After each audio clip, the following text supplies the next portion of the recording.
Usted escucha Horizontes, sintoniza la 830 de AM, baja la aplicación de Grupo 7 o escúchanos y míranos en el Facebook de Quiéreme 830 AM.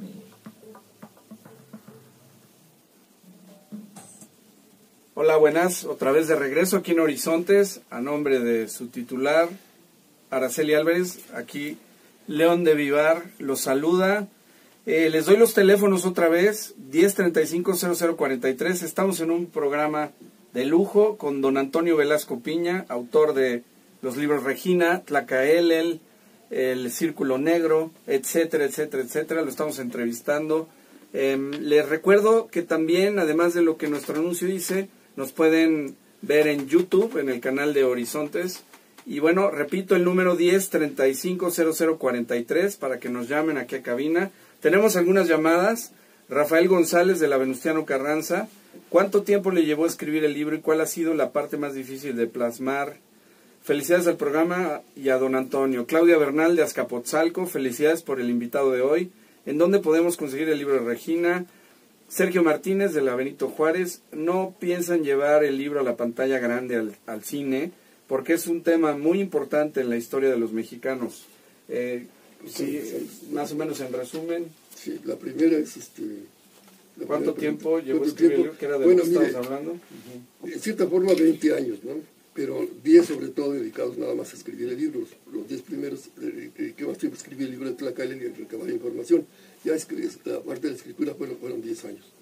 Okay. Ahí había varias preguntas. ¿Cuál fue la parte más difícil? Bueno, la parte más difícil sigue siendo la parte de Regina, porque ese tipo de personajes son de tal dimensión que es difícil entenderlos. Y desde luego yo no puedo presumir que lo haya entendido perfectamente. Les voy a contar esta anécdota rápidamente. Una gran mística del siglo pasado, una mujer que se llamó Josefina Chacinto Cherme, venezolana. Ella fue mística desde niña, ¿no? Es decir, fundó un narram importantísimo allá en Venezuela. Cuando sale el libro, me habla y me dice, oiga, me gustó mucho su libro, mándeme 50 ejemplares para repartirlos entre la gente de su barrio. Pero sí le digo que definitivamente usted no captó bien a Regina, lo cual obviamente tiene toda la razón, porque la captación de ella pues, era en otro nivel. Me dice que usted no ha leído el Apocalipsis. Y yo, pues sí lo he leído, pero no le he entendido gran cosa. Y me dice, bueno, pues le voy a mandar un libro donde lo explico.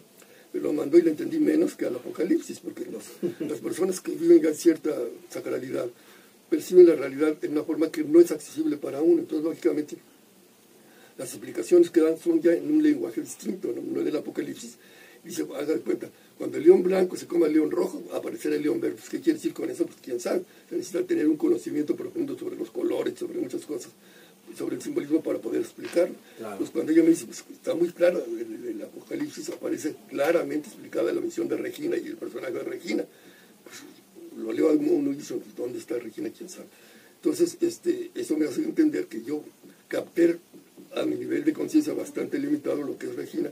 Incluso durante estos años he encontrado algunas piezas de rompecabezas que me han empezado a entenderlo un poco mejor, pero es algo que tardar mucho tiempo en darnos cuenta de la trascendencia que tuvo, porque serán los mismos acontecimientos los que nos irán permitiendo hacerlo. Todo esto ocurrió en estos 50 años y ya nos da otra dimensión de lo que fue Regina. Como resultado de ello, ya han pasado todo este tipo de cosas, ¿no? Ahorita a 50 años pues, entiendo mucho mejor el personaje. A ver, maestro, tenemos una llamada al aire.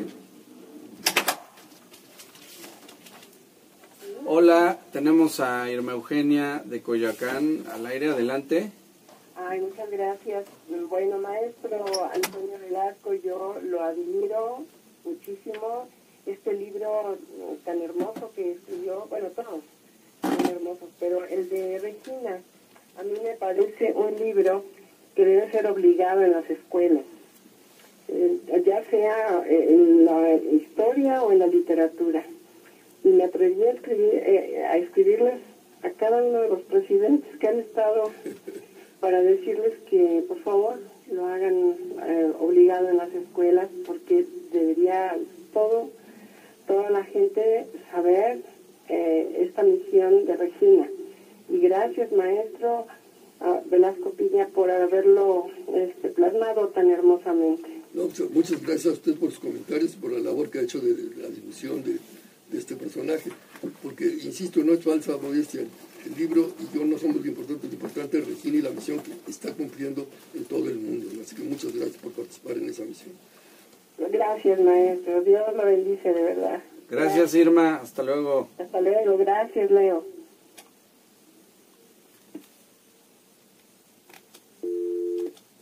Había otras preguntas. Sí.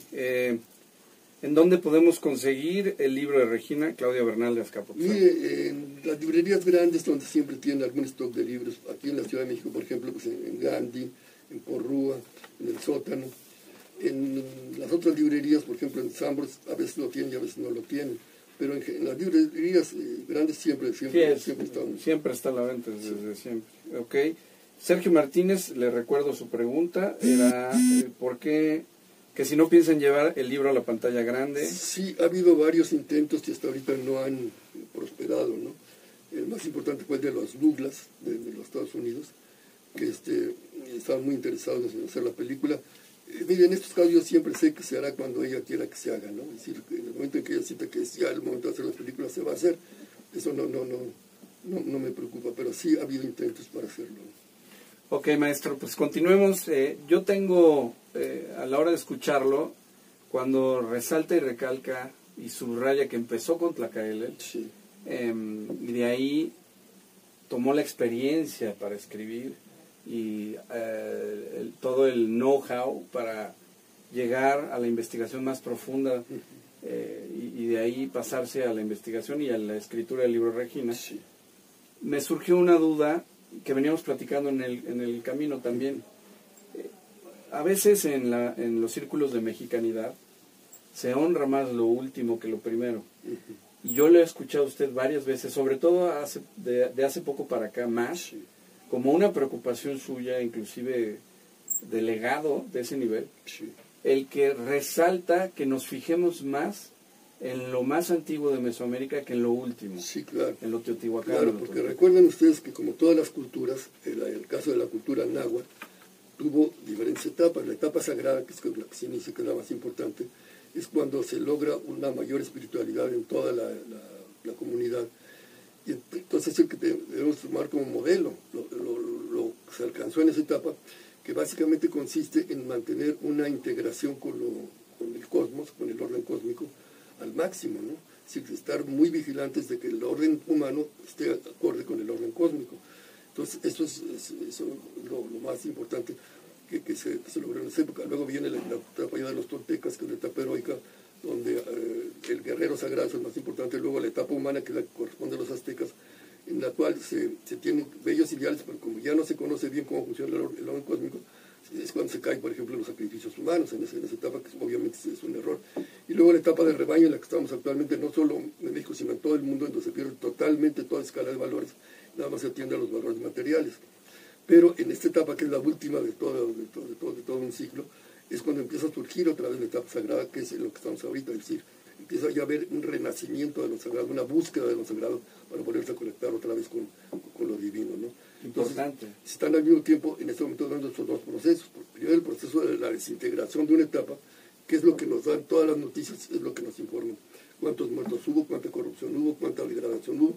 Eso es, lo están describiendo ya, no una muerte, sino un cadáver, que es ya de toda la edad pasada. Pero al mismo tiempo, todo lo sagrado que está empezando a emerger, eso no sale, ¿no? Por ejemplo, hace unos cuantos días un acontecimiento importantísimo en la historia de México, y ningún periódico lo sacó, y es que por vez primera en la historia de México moderno hubo una reunión de todos los grupos de las etnias de México, de 68 grupos distintos, se reunieron para abrirse todos sus conocimientos, todas sus tradiciones, darlas a conocer, y al mismo tiempo que el gobierno los ayude en lograr ciertas cosas que son tremendas, como por ejemplo la disolución que se está haciendo de todos los ecosistemas en donde habitan las comunidades indígenas por parte de las compañías mineras que están arrasando. ¿Esta reunión dónde fue? Bueno, se inició primero, que ya fue toda una proeza, hacerla en Tlatelolco. Tlatelolco es un sitio importantísimo históricamente, porque es donde se da la última batalla, y Cuauhtémoc nos deja defendiendo precisamente como último baluarte Tlatelolco, que ahí es donde se tiene que recuperar lo sagrado, porque ahí se había perdido.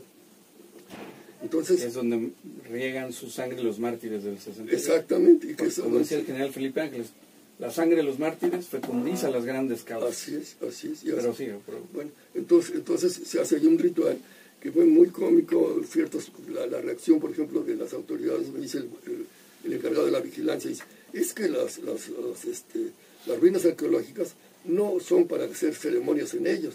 Entonces, seguramente él creyó que se habían hecho esas grandes construcciones para que las vinieran a ver nada más los turistas, ¿no? Entonces estaba enfurecido que los guardianes que hicieron esta ceremonia para luego dar lugar a este congreso, hicieron el ritual en Tlatelolco, y no lo quisieron hacer en la Plaza de las Tres Culturas porque Tlatelolco es un aparato de manejo de energías cósmicas, como todos los centros ceremoniales, entonces sino en el sitio de las ruinas prehispánicas que convenía tomar en cuenta para lo que ellos iban a hacer. Claro. Entonces no dejaron que entraran más que ellos y 3 personas más, yo entre ellos que pidieron que estuviera yo presente junto con 2 personas más.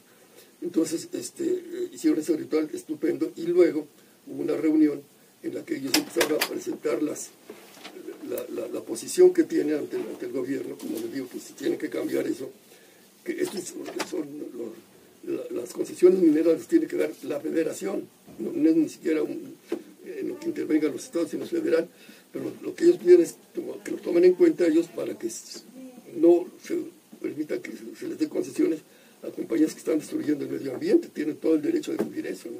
Entonces es una reunión importantísima, no hubo ninguna noticia en ningún medio de comunicación de esta reunión. Sí, porque ya sabemos, algunos medios, sobre todo los masivos, tienen cierto control sobre el mensaje a la humanidad para seguirla durmiendo. Claro. Pero bueno, hay medios como este en el que estamos, que se abre maravillosamente. Quiero recapitular lo que dijo, de retomar lo sagrado de lo más antiguo. Y que usted, don Antonio Velasco Piña, diga que sí existieron los sacrificios humanos en la etapa final del posclásico tardío, que es lo que se encuentra en los españoles. Todas las etapas de una cultura siempre hay sacrificios. Lo que pasa es que los que los están haciendo no se dan cuenta de ello. Por ejemplo, llegan los españoles y se horrorizan al ver esos sacrificios, pero cuando los aztecas se enteran de que de donde venían los españoles había una matanza entre católicos y protestantes, dicen, pero qué cosa más absurda.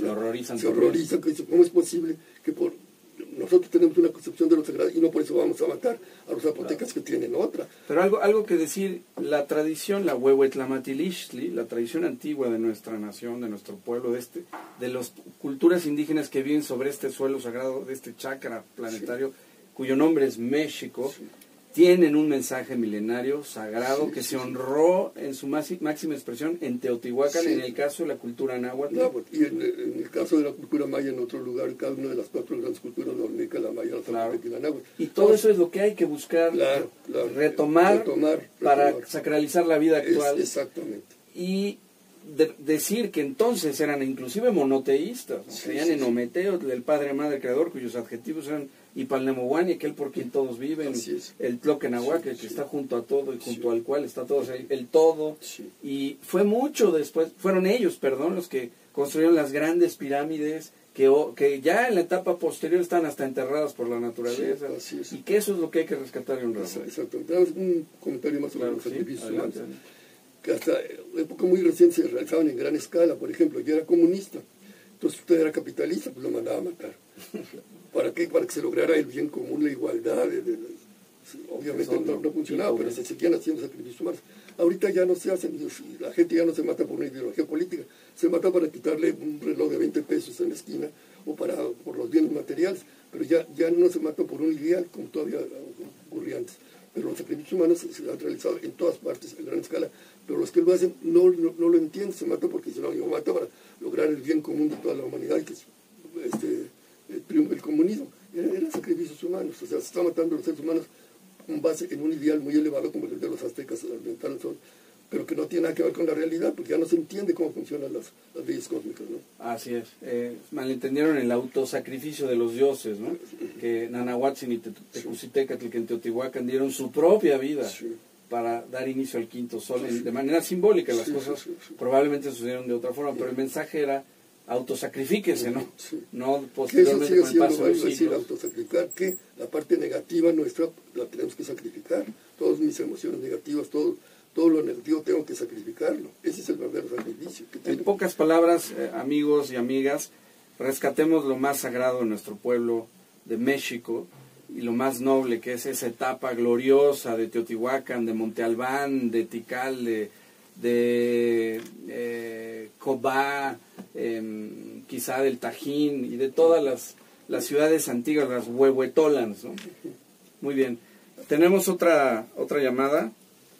Gaspar Ramírez de la Miguel Hidalgo. Felicidades a don Antonio por su libro. ¿Piensa hacer una segunda parte, Regina, o escribir más a profundidad de lo que nos está comentando? Y de paso, maestro, aunado a esta pregunta, háblenos de sus demás libros. El último que presentó, sobre todo. Pues precisamente el último se llama El legado del 68, es decir, es hacernos ver que en estos 50 años todos los grandes acontecimientos que han ocurrido son resultado de esa toma de conciencia del 68. Es decir, es un apéndice del libro de Regina, claro, que sí tuvo consecuencias del sacrificio de Regina tan evidentes como la que estamos mencionando: la liberación femenina, la conciencia ecológica, la desaparición de las ideologías políticas que no funcionan. Todo ese resultado de esa toma de conciencia que se tuvo en el 68, que 20 años después empezó a producir resultados. Ok, maestro, ¿ha soñado usted con Regina posteriormente? ¿Ha tenido alguna experiencia paranormal? Claro, eso con gran precisión. Yo no tengo facultades paranormales ninguna. Claro que he soñado con ella, claro que todo lo que yo hago pues, está inspirado por ella. Pero yo ni hablo con los espíritus, ni hablo no soy un medio que invoque yo a Regina y ella me diga las cosas directamente. Aunque sí los hay medios y hay videntes. No, por supuesto. En su caso usted es escritor. Sí, y no soy vidente. Sí, hay que tener mucho cuidado con eso, ¿no? Hay medios, hay muchos medios, pero ¿qué clase de medios? Hay unos que nada más contactan con los espíritus bajos y terminan casi siempre locos. Hay muchos farsantes también, claro, que esos no son tan peligrosos porque luego se descubren porque empiezan a pedir dinero. El auténtico medium que tiene realmente conexión con los espíritus elevados, ese don es muy escaso y es muy valioso. Sí. Y por supuesto ellos, por ejemplo, ahora que vinieron a los 50 años, la delegación de Siberia traía una medium excelente que conectaba con Regina, ¿no? La delegación de Siberia, dice. Sí. Okay. Les recuerdo el número 1035-0043, 1035-0043 para que nos llamen y aprovechen aquí la presencia de don Antonio Velasco Piña, padre de la mexicanidad moderna. Tampoco. Otra llamada, Luis Rogelio López de Azcapotzalco. ¿En dónde podemos saber más acerca de los temas espirituales que manejan en el libro? Felicidades a don Antonio. Híjole, mire, pues no es comercial, pues en mis libros hay algo de eso, pero todos los grandes maestros de la humanidad han dejado testimonios. Desde luego, yo como católico, para mí los principales testimonios son los evangelios cristianos, ¿no? Pero respeto muchísimo a toda la tradición budista y a toda la tradición islámica y a toda la tradición hinduista. Es decir, todas las tradiciones espirituales son dignas de respeto, por supuesto, ¿no? Ok, maestro, en mi libro, La Misión Espiritual de México, hablo a la hora de analizar las estrofas del himno nacional de los guardianes indígenas de tradición que estuvieron atrás de los independentistas. Sí. Usted escribió un libro al respecto, La Guerra Sagrada, de México, sí. y quisiera que nos profundizara Sí, un poco, mire, para los que no conozcan ese libro. Necesitamos reestudiar la guerra de independencia porque fue una guerra sagrada. Es decir, hay una serie de episodios de ella que no tienen explicación si no se atendiendo a las verdades que los promovían. Por ejemplo, ¿por qué Hidalgo, después de la batalla del Monte de las Cruces, que estaba a unos cuantos kilómetros de la Ciudad de México, no entra en ese momento a la Ciudad de México, hubiera podido hacerlo, y ahí se hubiera acabado la guerra de independencia, ahí se hubiera logrado la independencia de México? Pero ¿qué tipo de independencia se hubiera logrado? Se hubiera logrado la independencia de los criollos que son los primeros que inician desde el siglo XVIII, empiezan a pensar en que se debe independizar de México, pero que querían que viniera un noble español, que fuera monarca, que fuera el rey de la Nueva España, y que decretara antes que nada que ya no había división entre españoles y criollos. Sentían que era una enorme injusticia que ellos, que eran hijos de españoles, no tuvieran los mismos derechos que sus padres, no por el hecho de haber nacido aquí. Entonces, y por supuesto, de ninguna manera que se iban a considerar iguales a los indígenas o a los mestizos. O sea, se iba a mantener el sistema de castas de acuerdo con esa independencia. Y el gran mérito de Hidalgo es que él, siendo un criollo, está totalmente en desacuerdo con esa visión y quiere una independencia para todos. Es el primero que en América que declara la independencia de los negros, porque los negros estaban por debajo de los indígenas. Entonces, usted se fue con una enorme migración que trajeron miles y miles y miles y miles de negros a la Nueva España. ¿Y dónde están? La única forma que podían tener los negros de salvarse de la esclavitud, no a ellos porque son imposibles, sino a sus hijos, eran no teniendo hijos entre ellos, sino teniendo hijos, por ejemplo, con un indígena, ya su hijo ya no iba a ser esclavo. Era una gran diferencia entre ser indígena y ser negro. Es lo primero que hacen en Guadalajara, ¿no? Abolen la esclavitud. La esclavitud, siendo el criollo, sí. Romper todo ese sistema de castas. Ahora, sobre la pregunta, atrás, la influencia de los guardianes de tradición indígena. Fue determinante porque fue lo que le dijeron, no, ahorita lo que se necesita hacer, en vez de entrar a tomar la Ciudad de México, se necesita hacer un peregrinaje al revés de los aztecas, que si se va a fundar una nación, se funde antes que nada sobre un peregrinaje. Los grandes movimientos religiosos se hacen después de una peregrinación. Pues ahora hay que peregrinar de sur a norte, como los aztecas peregrinaron de norte a sur. Entonces, por eso, en vez de tomar la Ciudad de México, se van hacia el norte y dicen, qué absurdo, qué absurdo. Sí, lo mismo el caso de Morelos, es el genio más importante militar que ha tenido México. Y comete una barbaridad desde un punto de vista militar, que es venirse a encerrar en Cuautla. Pero ¿para qué lo hace? Pues ahí lo van a agarrar, no lo van a alcanzar. El Valle de las Águilas. Sí, pero él no estaba... Él estaba intentando recuperar el derecho a usar el águila dentro del futuro escudo nacional. Entonces, todo lo de Cuautla es una batalla sagrada para recuperar el simbolismo del espíritu, que es el Cuautla. Sí, exacto. Entonces, todo, si no se entiende eso, no entiende uno lo que pasó. Es más, no sé si usted sepa que al final, cuando Iturbide ya decreta la independencia, en la acta de declaración de la independencia dice: la Nueva España se declara independiente de México. Artículo 1. Artículo 2. Le pediremos a Fernando VII que venga a gobernarnos, o que decida quién va a venir a gobernarnos. ¿Cómo estás pidiendo después de 11 años? Pues sí, porque gracias a eso, Iturbide, que era súper astuto, logra el apoyo de todo el país, de los criollos y de todos, con eso que él sabía que no le iba a cumplir. Porque era una astucia política, una estrategia política inteligentísima. Muy bien. Otro de sus libros, El Círculo Negro, maravilloso, nos da mucha luz sobre cómo se gobernaba el país en cierta etapa, sí. Y a pesar de lo tenebroso que pudiera oírse o saberse de cómo fue gobernado, eran patriotas, es increíble. Sí.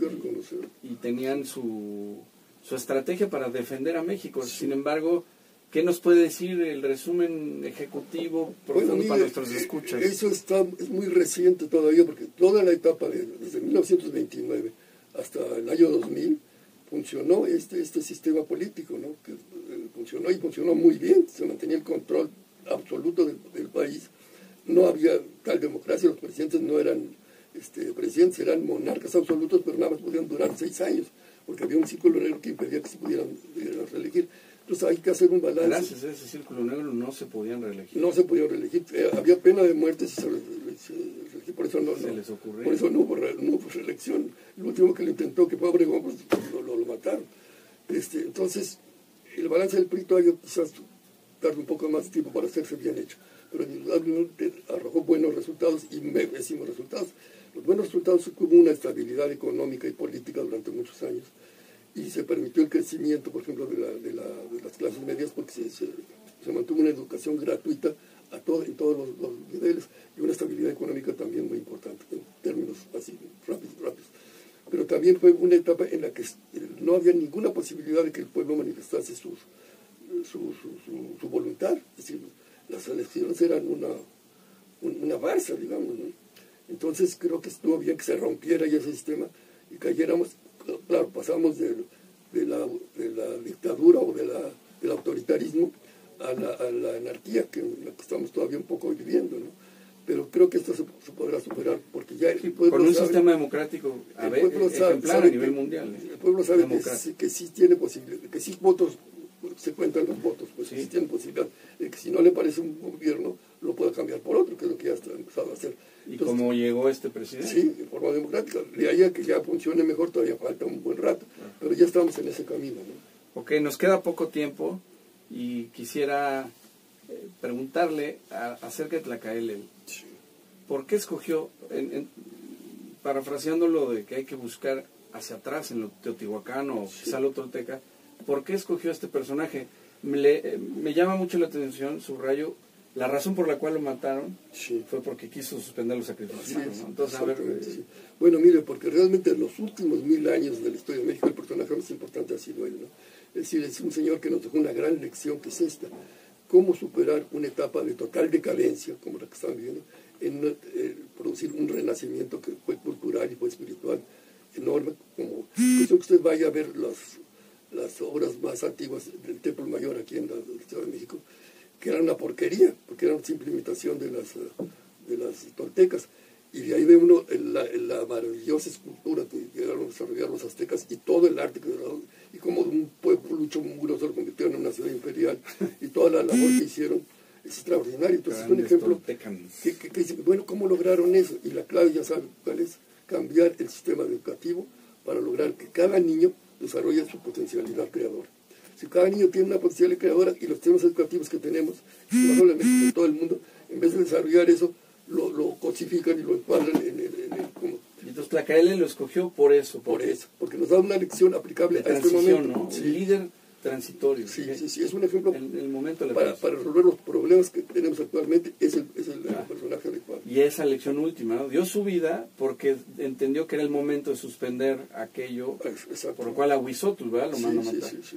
No lo manda a matar, lo mata directamente. Directamente. Sí. Bueno.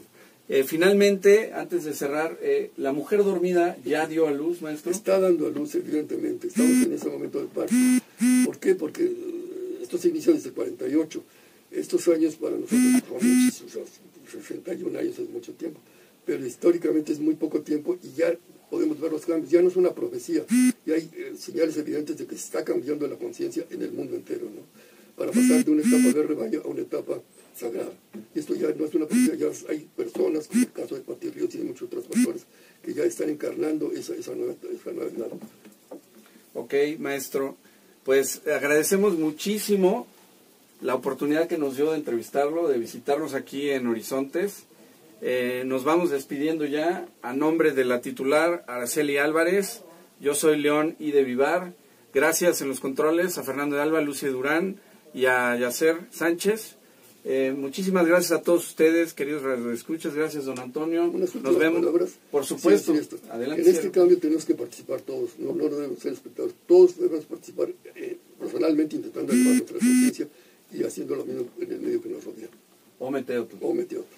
Gracias. Nos vemos mañana a la misma hora.